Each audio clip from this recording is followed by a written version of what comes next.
et bienvenue au RATP Innovation Series, le programme sur l'innovation du groupe RATP. Je m'appelle Marine Martinez et je fais partie des équipes innovation du groupe. Je vous invite à découvrir comment le groupe RATP s'engage au quotidien pour une ville durable, en France et partout dans le monde. Notre programme entier est disponible sur les chaînes YouTube et SoundCloud du groupe RATP. À chaque épisode, nous avons 10 minutes pour vous faire découvrir un grand sujet. Aujourd'hui, découvrons ensemble comment le groupe RATP assure sa transition écologique via des outils digitaux toujours plus intelligents et connectés.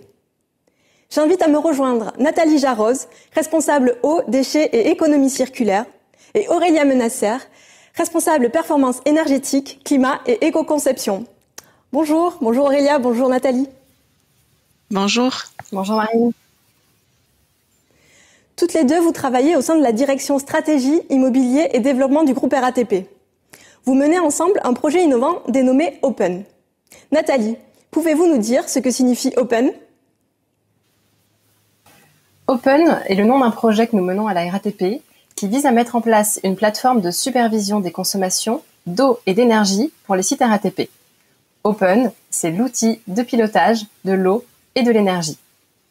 La RATP est un opérateur de transport public qui développe et exploite des solutions de mobilité performantes d'un point de vue environnemental. Pour vous donner un exemple, si vous parcourez 1 km seul en voiture en Île-de-France, vous allez émettre 213 grammes de CO2. Si vous parcourez la même distance en métro, en RER ou en tramway, vous allez émettre moins de 3 grammes de CO2. Pour autant, la RATP ne s'arrête pas là et s'inscrit dans une démarche de transition écologique. De par ses activités industrielles notamment, la RATP en Île-de-France consomme chaque année 2,5 TWh d'énergie et près d'1 million de mètres cubes d'eau. C'est pour cette raison que nous devons mieux maîtriser nos consommations et consommer au plus juste. C'est dans ce cadre qu'est né le projet Open, qui constitue une plateforme web unique qui regroupe l'ensemble des données de consommation de fluides pour près de 500 sites RATP. Et c'est notamment l'importance de ce périmètre qui contribue au caractère innovant de ce projet. Mais concrètement, comment cela fonctionne, Aurélia ? Eh bien, écoutez, très concrètement, en fait, nous avons réussi à mettre en place cette plateforme qui va collecter et centraliser toutes les consommations d'eau et d'énergie des sites RATP, comme le disait Nathalie. Donc, nous avons fait le choix d'une plateforme en mode SaaS de Suez Smart Solutions. Et donc, cette plateforme s'interface avec différents systèmes. Par exemple, pour les données de consommation d'électricité, donc les données d'électricité, ces données proviennent du système d'information et de télérelève de la RATP. Donc, on va s'interfacer avec notre système de télérelève pour rapatrier les données dans la plateforme. On a aussi quelques sites pour lesquels, pour l'électricité, on va aller chercher les données dans l'API du gestionnaire de réseau Enedis. Pour le gaz, c'est le cas également, par exemple. On va chercher les données directement dans l'API du gestionnaire de réseau de gaz GRDF et cela nous permet d'avoir la donnée de chaque compteur heure par heure pour le site et donc d'avoir des données beaucoup plus précises. Pour d'autres énergies comme le chauffage urbain ou encore les données de consommation d'eau, nous allons récupérer les données directement chez les fournisseurs avec la mise en place de flux de transmission de données automatiques. Et puis, un point important aussi, nous avons la possibilité, si nous souhaitons suivre des consommations d'eau ou d'énergie d'un équipement particulier, par exemple une chaufferie, nous avons la possibilité pour cela d'installer des capteurs directement sur le site et la donnée du capteur va donc être rapatriée dans la même plateforme. Alors, plus que l'outil lui-même c'est cette méthode qui est mise en place pour s'interfacer et rapatrier toutes les données dans le même espace, plus que cet outil lui-même, ce qui est important, c'est ce qui nous permet de faire et c'est la façon dont nous l'utilisons. Puisqu'en fait, toutes les données qui sont rapatriées sont donc mises à disposition des équipes RATP dans une même interface, et ça va leur permettre d'analyser plus finement leur consommation, de suivre des indicateurs environnementaux consolidés directement dans l'outil. Également, ils vont pouvoir être alertés en cas de consommation anormale. Par exemple, une fuite d'eau, on va pouvoir la détecter plus rapidement parce que par la plateforme, on va voir qu'il y a une consommation anormale. On peut suivre maintenant nos plans d'action avec plusieurs parties prenantes en même temps et concourir ensemble au plan d'action et suivre son avancement.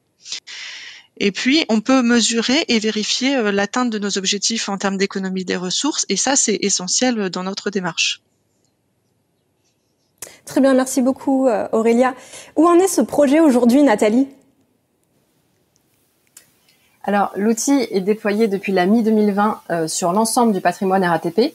Et donc, il est peut-être important de rappeler quelques chiffres clés de ce projet d'envergure. Donc, aujourd'hui, il s'agit de plus de 1000 compteurs suivis dans la plateforme, d'une liaison automatique, comme le disait Aurélia tout à l'heure, mise en place avec près de 12 fournisseurs.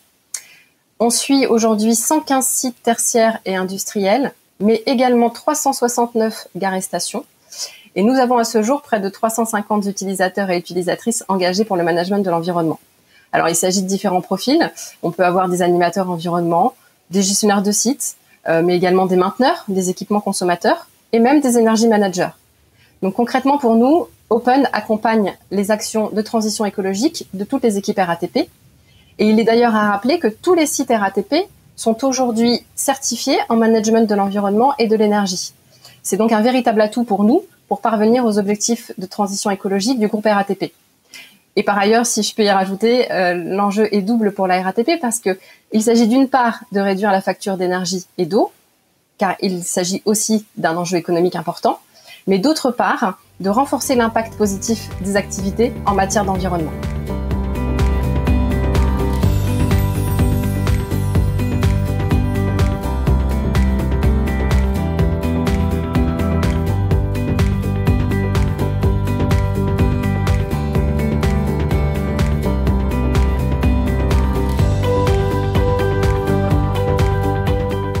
Vous nous avez dit que la RATP est certifiée en management de l'environnement et de l'énergie.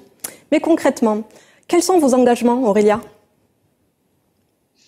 Eh bien, dans le cadre de la politique RSE du groupe RATP, on a un engagement fort qui est celui de réduire notre empreinte environnementale.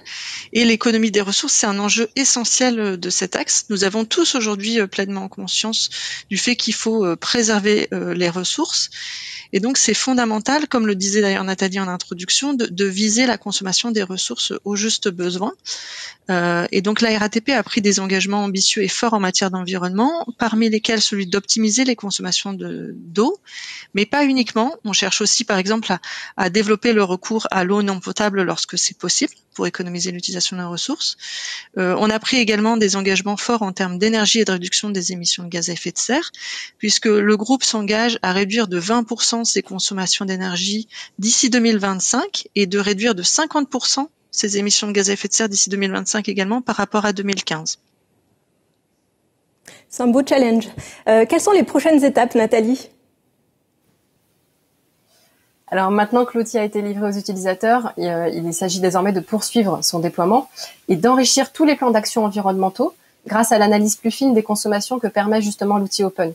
Et donc c'est une belle opportunité de mener des actions concrètes et opérationnelles d'économie d'énergie et d'eau et d'en mesurer directement les bénéfices.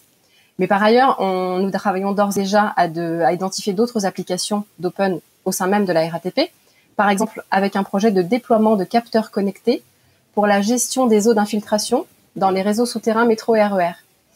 Suivre ces importants volumes d'eau dans Open permettra notamment à la RATP une meilleure réactivité dans la gestion de ces équipements qui sont des organes de sécurité, mais également d'identifier peut-être plus facilement des opportunités de valorisation de ces eaux dans le cadre de sa politique d'économie circulaire.